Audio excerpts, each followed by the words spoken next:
Começa agora o Em Pauta. Neste programa nós vamos tratar sobre a quarta revolução industrial ou a indústria 4.0. Está conosco o professor Fabiano Lima Nunes, que é professor do curso de Engenharia de Produção, e o professor Fábio Antônio Sartori Piran, que é professor das Engenharias da Fevale. Muito obrigado por vir participar do programa. Para começar então o nosso debate, o que é a quarta revolução industrial ou indústria 4.0?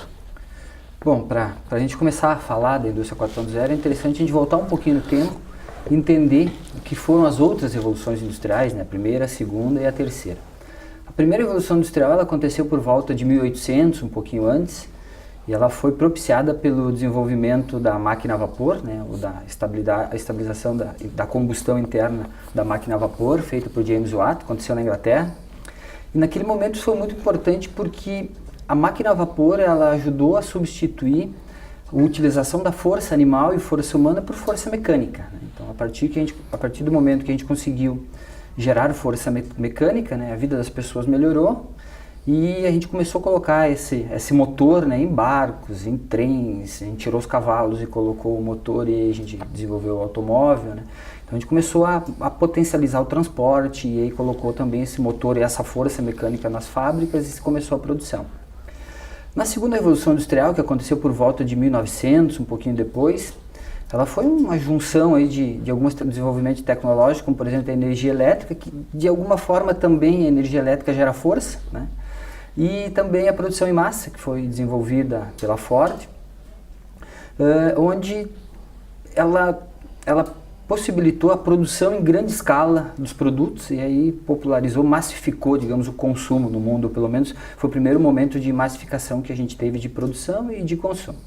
A terceira, ela aconteceu por volta de 1970, eu acho que a gente vive ainda alguns aspectos em relação à terceira revolução industrial, que foi a introdução da automação nas fábricas, no processo produtivo, e nesse momento também a ideia era substituir a força humana, dessa vez, por força mecânica, e ela trouxe alguns movimentos de tecnologia, né?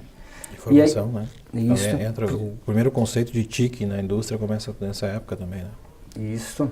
E aí a gente vive agora, o que se diz de quarta revolução industrial, então, passando por essa terceira, a gente vive a quarta, que ela é uma convergência de várias tecnologias diferentes e ela seria mais uma revolução talvez mais digital do que industrial, né? Onde a gente está digitalizando as coisas, né? A gente está transformando os produtos físicos, ou muitos produtos físicos, arranjos físicos em bits, a gente está colocando eles para dentro do computador, né? E com isso facilita a replicação dos produtos, a venda dos produtos, baixo custo dos produtos. Um exemplo disso é o livro, que é um exemplo fácil de entender, né? Para produzir um livro físico hoje precisa de celulose que vem da árvore, precisa produzir papel, precisa de uma fábrica, precisa de equipamentos, precisa de pessoas, precisa de tinta, passa por um processo logístico, chega na livraria, depois a gente vai lá e compra o nosso livro físico, né? Se vender 1 milhão de livros, tem que produzir 1 milhão de livros, né? Já um e-book não tem todo esse processo, não precisa de papel, não precisa de tinta, não precisa de fábrica, né? Tem alguém que escreve, tem um processo de venda, né? E para vender 1 milhão de e-books basta replicar 1 milhão de vezes o mesmo arquivo, né? Então isso torna o custo marginal, que seria o custo de produção do segundo produto, do terceiro produto, do milésimo produto, praticamente zero. Então isso tende a facilitar o acesso dos produtos para as pessoas, barateando, né? Diminuindo o custo desses produtos. Professores, segundo uma entrevista que eu li do Klaus Schwab, que é um dos criadores do Fórum Social, Fórum Econômico, né, de Davos, ele comenta que a quarta revolução, né, ela traz uma perspectiva na história da humanidade que nunca houve, né, que é muito promissor, mas ao mesmo tempo muito perigoso, né. Quais são as potencialidades e os riscos que a quarta revolução industrial traz para nós todos, né? É que nós vamos pegar num contexto assim, né, Leti? Da primeira para a segunda o grande mote foi a produtividade. Nós temos um momento artesão antes do processo da primeira revolução da máquina a vapor, como o Fábio comentou, e depois para um momento fordista, onde o consumo precisava ser incentivado, até porque onde saiu isso tudo foi nos Estados Unidos, um time ganhador da Primeira Guerra, então estava, né, normalmente quando tu ganha uma guerra tu tem movimentação de consumo. Então, teve esse momento ali para aumentar a produtividade para conseguir atender as demandas de mercado. Já na terceira, já é um outro momento, porque assim, a gente já passou pela Segunda Guerra, né, e tem um movimento japonês muito forte, e entra junto num momento de crise de petróleo nos anos 70, quer dizer, um pouquinho antes o Japão já vinha se organizando em lotes menores, em processos menores, mais confiáveis, e já deixa de focar em produtividade, começa a focar em qualidade em lotes menores de consumo, porque o mercado não era consumidor. Então, se a gente analisar, sempre tem um contexto de aumentar a produtividade e aumentar o mercado. A 4.0, e aí eu concordo com o Fábio, assim, a gente não vê que isso é uma revolução industrial, isso é muito maior que isso.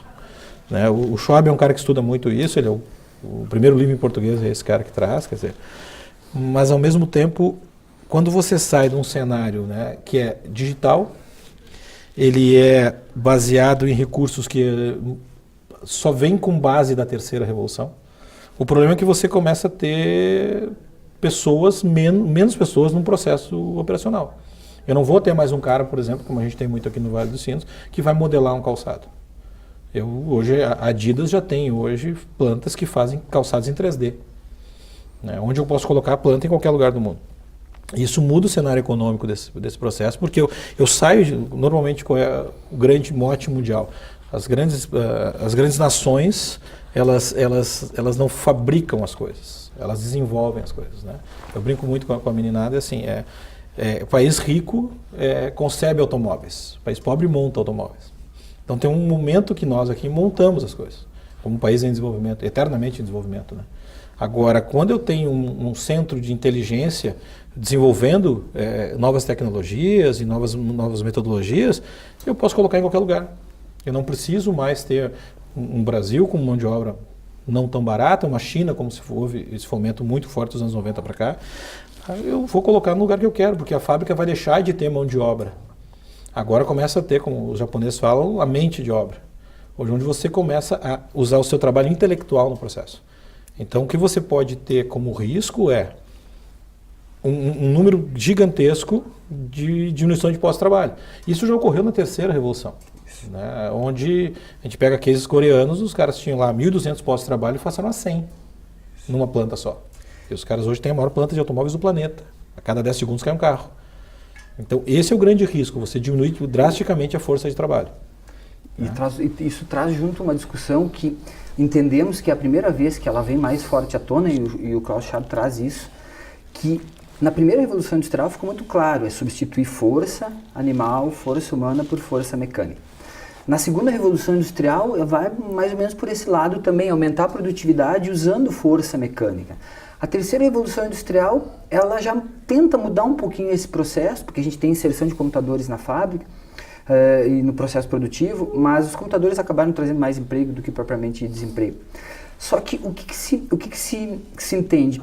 Pela primeira vez, a gente tem uma revolução industrial que ela não objetiva principalmente substituir a força humana ou por força mecânica. Agora também tem tecnologias que objetivam substituir a cognição, né, como inteligência artificial, por exemplo. E isso a gente não sabe qual é o efeito ainda. Né? Nas outras revoluções, a gente talvez sofreu um pouquinho no início. Né? Na primeira revolução industrial, teve alguns movimentos, por exemplo, o movimento luvista, que eram pessoas que pensavam que, poxa, a máquina a vapor vai tirar os nossos empregos, então vamos sabotar as máquinas a vapores. Né? E aí sabotavam as fábricas. Só que a primeira revolução industrial criou muito mais emprego do que desemprego. O mundo tinha praticamente 2 bilhões de pessoas até 1800, hoje tem 7,5 bilhões de pessoas. Então tem muito mais pessoas no mundo, a vida ficou melhor, a gente conseguiu ter mais gente, né, no mundo. Olha a expectativa de vida, tudo. A expectativa de vida, disso, tudo melhorou. Na segunda revolução industrial, poxa, as pessoas conseguiram começar a se transportar, conhecer outros lugares, produzir em massa, né? E aí puxa o desenvolvimento econômico também, produzir em escala, e isso gerou muito mais emprego, então mudou a forma porque as pessoas trabalhavam, mas gerou muito mais emprego. E aí quando veio na década de 70 a automação, principalmente quando a gente fala dos computadores, no primeiro momento se pensou, poxa vida, vai gerar desemprego, né? Então, preciso contabilidade, tem 10, 15 contadores fazendo apontamento manual, um contador faz apontamento no computador e elimina outros 14 ou outros 9 contadores, né? Mas a gente percebeu ao longo do tempo que o computador criou mais emprego do que desemprego, a gente não vive sem ele, né? Mas agora a gente vive um processo de convergência de tecnologias. Eu acho que, como nunca na história da humanidade, a gente desenvolveu tanta tecnologia. Acho que é singular esse momento em relação ao desenvolvimento tecnológico. Só que a gente agora está percebendo tecnologias que estão inseridas na quarta revolução industrial, que elas objetivam não só substituir a força humana, mas elas também substituem a cognição, que a cognição sempre foi o grande diferencial da humanidade, né? E aí a gente precisa entender o que isso vai proporcionar, o que isso vai gerar de impacto social, impacto econômico, né? Então acho que a gente precisa entender um pouquinho esse movimento e ver o que vem pela frente. Professores, e o Brasil, como é que se insere neste cenário todo? Porque o professor Fabiano falou em relação aos países mais desenvolvidos, né, que desenvolvem, né, e os países em desenvolvimento acabam produzindo. Nós estamos numa política que está precarizando a educação, né, e aí num cenário que os postos de trabalho tendem a diminuir. Então, quer dizer, não estamos avançando em questão a nos tornar desenvolvidos, né, com a educação, mas e ao mesmo tempo apostando num cenário que é de uma outra época. Eu acredito assim, cara. Se a gente analisar o contexto do Brasil, a educação é extremamente importante, eu acho que a gente tem que voltar um pouquinho a mais. Se a gente analisar a indústria brasileira hoje, alguns ainda estão na segunda revolução industrial, muito poucos na terceira. Mas muito poucos mesmo, assim, né? A distância, assim, se você vai pegar assim, o Brasil no ranking de robôs, nós estamos em 80º alguma coisa. Portugal tem mais robô que a gente. E isso que a atividade industrial em Portugal, ela chega a ser 12 vezes menor que o Brasil. Então, ou seja, a gente está muito atrás nesse ponto. O conceito de educação, eu vou pegar o exemplo dos coreanos, né, que os caras são os grandes, os caras que mais aprimoraram a terceira revolução industrial. Os caras eram, em 30 anos atrás, era um país muito pobre e muitos analfabetos. Um pouco mais, 40. Os caras mudaram, fizeram uma política industrial lá no final dos anos 60, dizendo assim, ó, temos que desenvolver produtos, tem que ser primeiro, segundo no mundo, e eu vou ter que fazer um contexto de educação. Então os caras pegaram assim, aqui eu e o Fábio queremos fazer um mestrado, doutorado, os caras, onde tu quer ir? Vai para Harvard, vai para Oxford, vai para as universidades de ponta no mundo. Só que eles fizeram isso e perceberam que não adianta mandar esses caras para as melhores universidades do mundo. Quando eles voltar, o que eles vão ter de massa? Nada. Então eles investiram muito na educação básica. Hoje a gente está no contexto educacional no país, o que a gente faz? A gente investe muito pouco, né, na universidade, na pesquisa então agora praticamente quase nada, mas a nossa educação de base, ela é muito ruim. Então começa por aqui. A educação de base ela vai fomentar adultos que consigam ter, porque a 4.0 ela trabalha muito tecnologia. Só que não adianta a tecnologia é meio. Se você desenvolve só o meio, você vai ficar sem a base e não sustenta uma operação. É o que a gente vê lá fora, por exemplo, a Alemanha está puxando isso e os Estados Unidos, como chama manufatura digital ou manufatura avançada, dependendo da região. Os caras têm um sistema educacional muito robusto, cara. Nós não temos, né? E uma cultura diferenciada. Porque a nossa cultura industrial aqui, qual é que é? É o povo ainda trabalhar com a mão. Não tem essa coisa, não temos máquinas acompanhando o processo produtivo, são muito poucos. Né? Pega conceitos logísticos, por exemplo, que logística desde os anos 70 já tem sistemas autônomos de transporte, de operações. E nós não temos isso no Brasil ainda. E por isso é muito caro. Então, esse gap brasileiro, ainda em convergência com um problema estrutural. A infraestrutura nossa é muito ruim. A nossa internet, né? Eu brinco muito assim, você sai de Porto Alegre até Novo Hamburgo, né? Se você vem de carona ouvindo alguém no celular, 4 pontos você vai perder o sinal. E a gente está numa região metropolitana do 5º ou 6º estado do PIB brasileiro. Então, essa infraestrutura vai deixar a desejar para a evolução desses conceitos da indústria 4.0. Então, a gente tem um gap muito grande em cima de infraestrutura e de educação para suportar isso depois. Exatamente. Porque quando se fala em indústria 4.0, né, que muito se fala e pouco se faz, né, ainda, em termos mundiais, acho que nós estamos atrasados nesse ponto, como o Fabiano comentou. O que puxa é o desenvolvimento tecnológico. Mas quem desenvolve tecnologia? São profissionais muito especializados, super especializados. Como é que tu forma profissionais muito especializados e super especializados? Tendo uma educação muito forte, ela começa na base. Então, no Brasil a gente usa muito tecnologia, ou não usa muito, mas usa mais do que desenvolve. A gente precisaria, para avançar nesse sentido, desenvolver mais tecnologia, e quem desenvolve tecnologia são profissionais com especialização, né? E que vêm com uma base educacional muito mais forte, né? E, na verdade, a educação, além de ela ser o principal pilar para desenvolvimento tecnológico, ela é o principal pilar para o desenvolvimento econômico, porque esses dois conceitos estão bastante ligados, né? Então, acho que para a gente conseguir, de repente, navegar numa boa onda da Revolução Industrial, já teria que ter feito um trabalho de base mais forte, ou começar o quanto antes, né? Porque tem que se começar em algum momento, começar o quanto antes. Pois é, professores, mas aí a questão, assim, voltando, né, ao Brasil, assim, eu vejo que apostamos muito em commodities, né, e a indústria cada vez tem perdido mais espaço no PIB. Então, eu quero ver com vocês, assim, isso é uma falta do incentivo do governo ou é uma falta de vontade de investimento da indústria, do empresariado? Mas isso eu vou pedir para vocês responderem depois do nosso intervalo, tá? Perfeito. O Em Pauta volta em breve.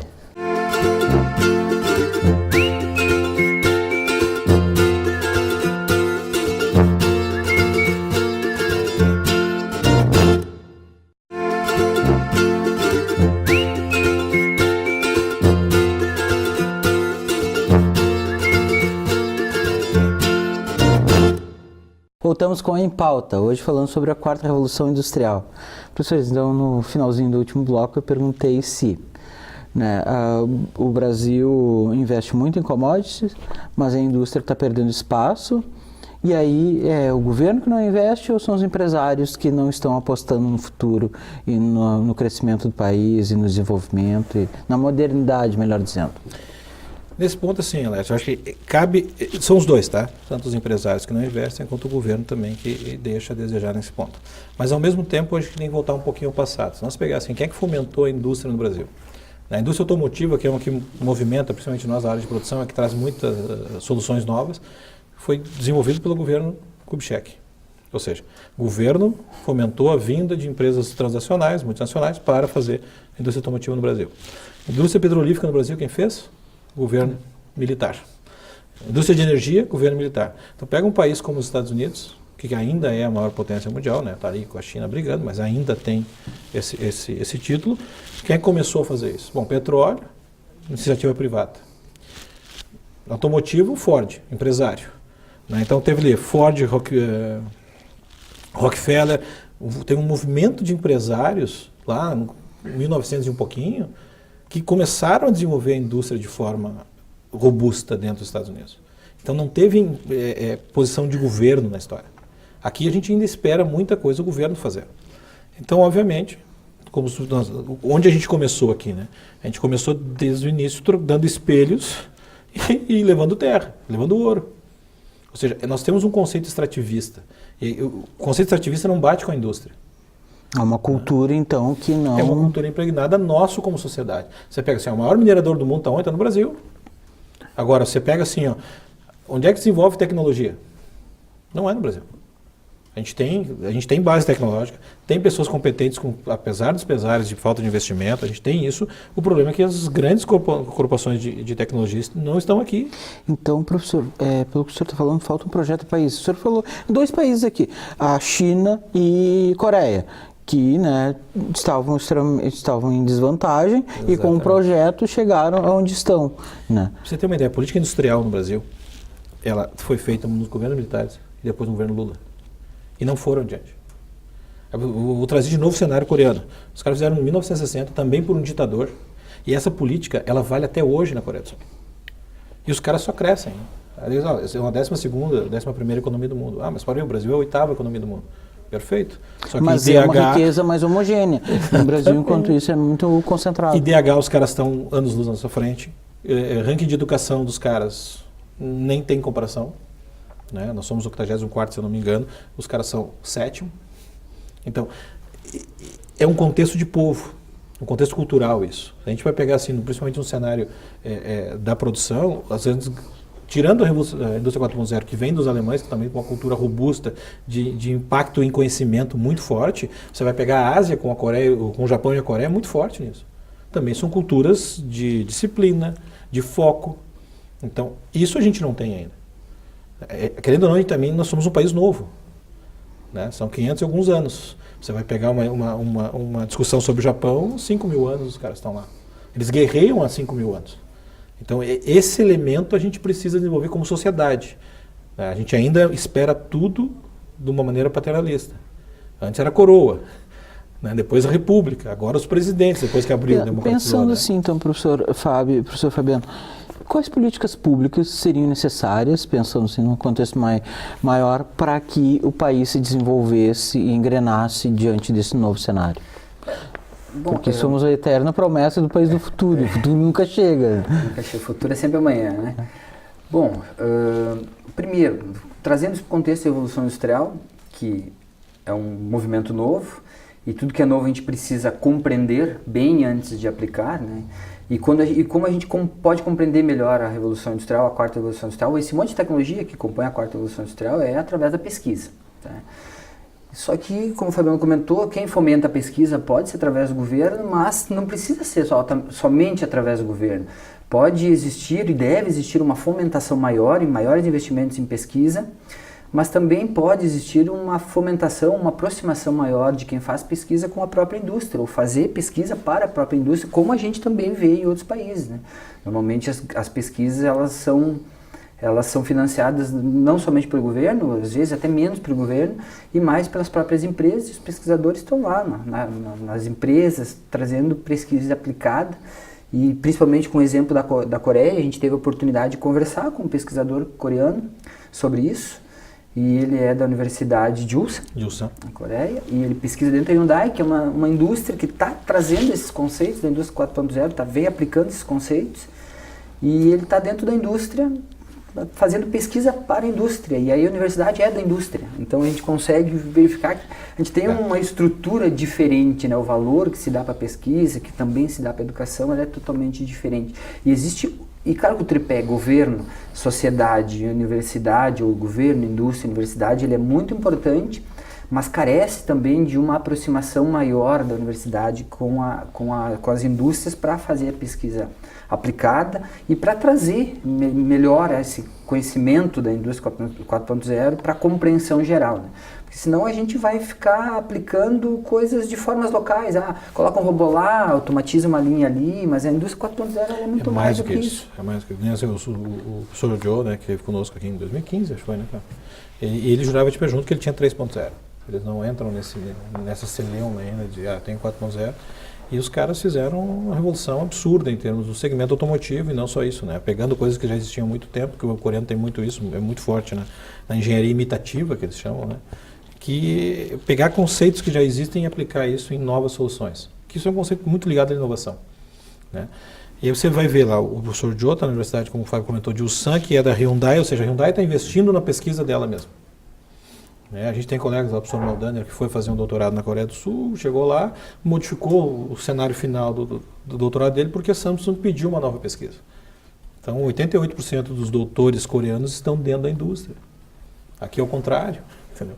Está dentro das universidades. Então, tem um distanciamento muito grande e eu não vejo que uma política pública vai resolver isso. Eu acho que é uma política social que vai resolver isso. Onde você vai ter o empresariado, né, a força de trabalho, e o governo aliado juntos, cara. E o governo vai financiar a pesquisa, mas o empresariado tem que fazer isso também. Porque não tem, o que a gente vive hoje? Extrativismo. Extrativismo você não precisa inventar pesquisa. Embora a gente vai pegar assim, o pessoal da Embrapa, é um belo de um cenário de pesquisa no Brasil. Fomentado por quê? Para onde? Por commodity. Eu tenho que fortalecer a agricultura, tenho que fortalecer a pecuária, que é o que eu vendo lá fora. Agora, quando eu começo a vender tecnologia, o que muda o cenário econômico? Eu começo a agregar valor no processo. Pois é, professor, aí assim, pegando, né, a questão da política pública, se tem muita isenção fiscal no Brasil e sem nenhuma contrapartida, né, não seria uma forma de negociação também, assim, bom, há isenção fiscal, mas há que fomentar a pesquisa, há que fomentar novas tecnologias, novos produtos? Sem dúvida, mas de novo assim, Alex, quando eu fico só preocupado com a política pública, eu estou indo de novo para o paternalismo, alguém tem que botar a regra do jogo. Quando nós como sociedade, principalmente sociedade industrial, né, porque assim, está comprovado na Alemanha, no Japão, na Coreia, nos Estados Unidos, que quem movimenta a economia é a indústria, Né? A gente trabalha com o conceito de startups no Tech Park e a gente tem muito claro, assim, não são as startups que vão mudar o país. Elas vão modificar o cenário da inovação, sim, mas elas não têm força para chegar nesse nível de mudar um PIB nacional. É difícil isso. Então tem que vir a indústria de transformação. A indústria de transformação ainda é uma indústria velha, que a gente chama da velha economia. Os caras estão pensando em quê, né? Você vai pensar assim, eu pego a indústria brasileira mais forte. Qual é a principal indústria brasileira? Não, você vai falar das montadoras, que não são brasileiras, mas ok, estão aqui. Você vai falar da linha branca. Né? Quando dá uma crise, o que a gente faz? A gente libera o IPI para esses caras consumir, para gerar o consumo desses caras. Onde, na verdade, eu tinha que estar desenvolvendo o conceito de inovação, e aí vem com o conceito de tecnologia, mas não só isso. Tem o conceito da criatividade, que a gente não, né, tem muito forte, por exemplo, aqui dentro da universidade, e a gente não vê isso no mercado. O elemento criativo de tecnologia para conseguir fomentar a inovação. Você vai pegar na Alemanha, quem está desenvolvendo a 4.0? O governo alemão bota dinheiro? Bota. Mas tem o Fraunhofer, que é um instituto lá dentro de pesquisa que é muito forte, e com isso tem 5 empresas globais gigantes que estão botando dinheiro lá dentro. Não é simplesmente o governo alemão e o instituto. Porque quando a gente fala em isenção fiscal, a gente também entra num terreno bastante ardiloso, porque como a gente tem uma carga tributária muito grande, uma das maiores do mundo, e considera o custo-benefício é a maior do mundo, talvez essa seja a solução para tudo, né? Reduz a carga tributária para produzir mais no momento de crise, reduz a carga, dá um incentivo para alguém para gerar um emprego no momento de crise. Então, acho que fica muito complexo esse debate e talvez ele vai travar esse desenvolvimento. E, inclusive, até como sociedade, não dependendo tanto do governo, além de a gente não estar pesquisando, a gente não estar aplicando, a gente não estar compreendendo, o debate sobre a Revolução Industrial, a quarta Revolução Industrial, ele é muito pequeno. A gente vê, às vezes, debates com preocupações sociais, poxa, mas vai gerar impacto social, vai gerar desemprego para mão de obra não especializada, isso é um problema, será que de repente vale a pena a gente trabalhar para adquirir as tecnologias da Revolução Industrial, ou é melhor tentar barrar isso?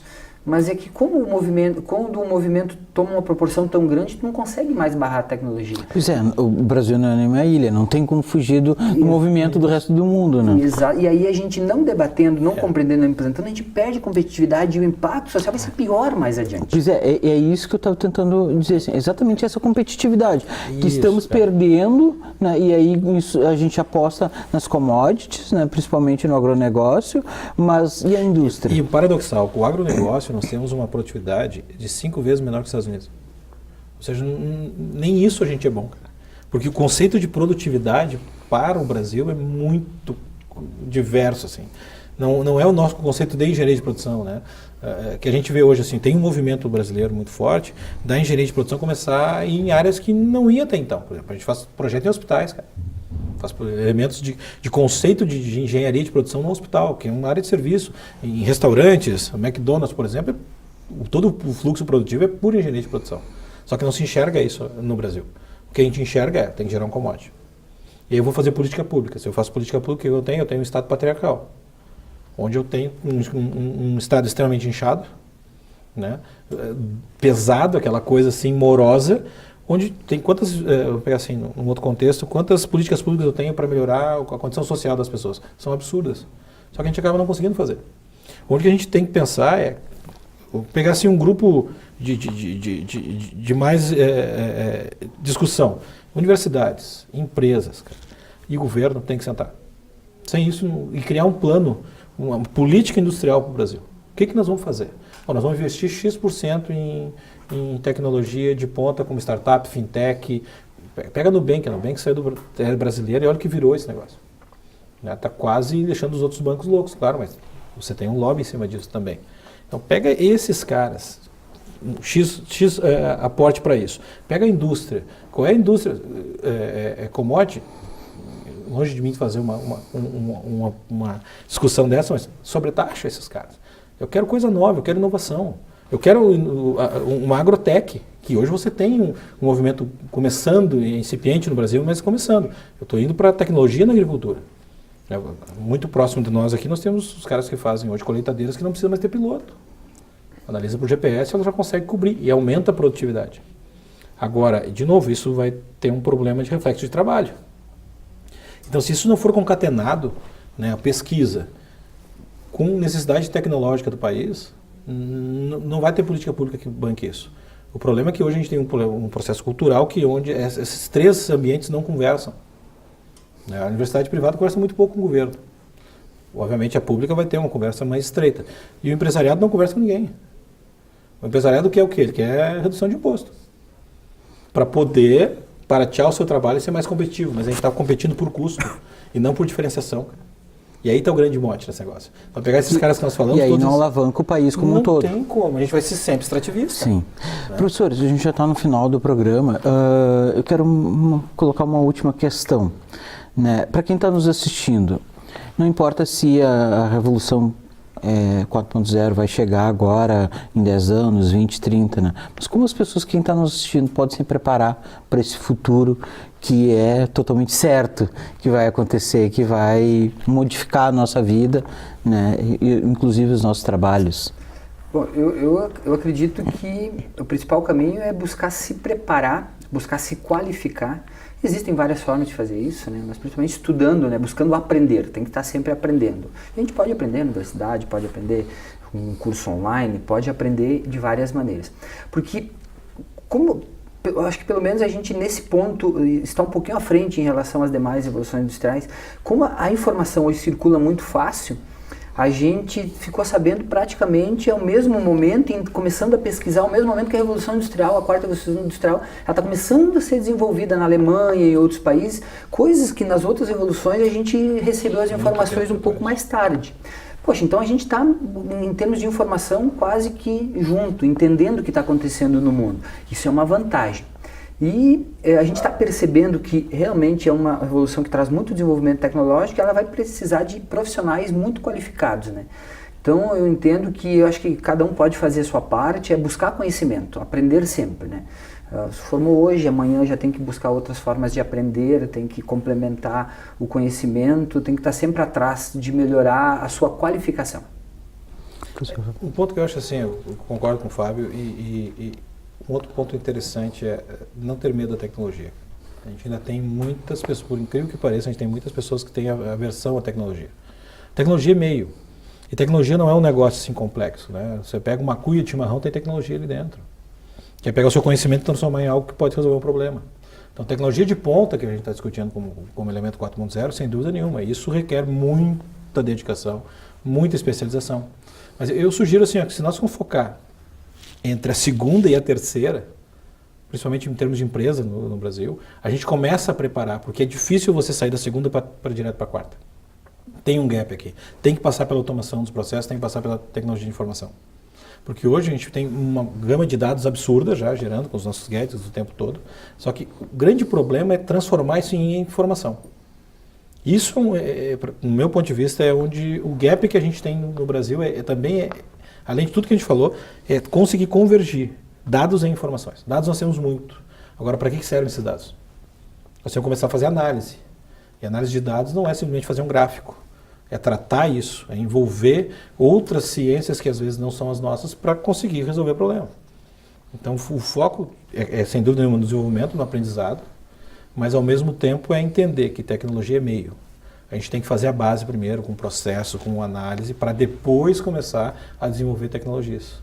Né? Porque hoje as tecnologias que a gente tem nesse sentido são caríssimas. Só que elas vêm caindo de preço absurdamente. Né? Pega um RFID, que é um elemento fundamental da 4.0, você comprava isso há 20 anos atrás, 100, 200 reais o preço de hoje. Hoje você compra cents. Né? Com 25 centavos você compra um sensor desse. Então, obviamente pela escala vai cair o preço. Mas, ao mesmo tempo, pelo entendimento e evolução tecnológica. Então, na minha visita tecnologia é meio, o que nós temos que fazer é o resto. É como você vai fazer um furo em casa, cara. A furadeira é meio. O que você quer, na verdade, é fixar alguma coisa. Mais nada disso, né? Ótimo. Obrigado, professor Fabiano. Obrigado, professor Fábio. O Em Pauta fica por aqui. Até o próximo programa.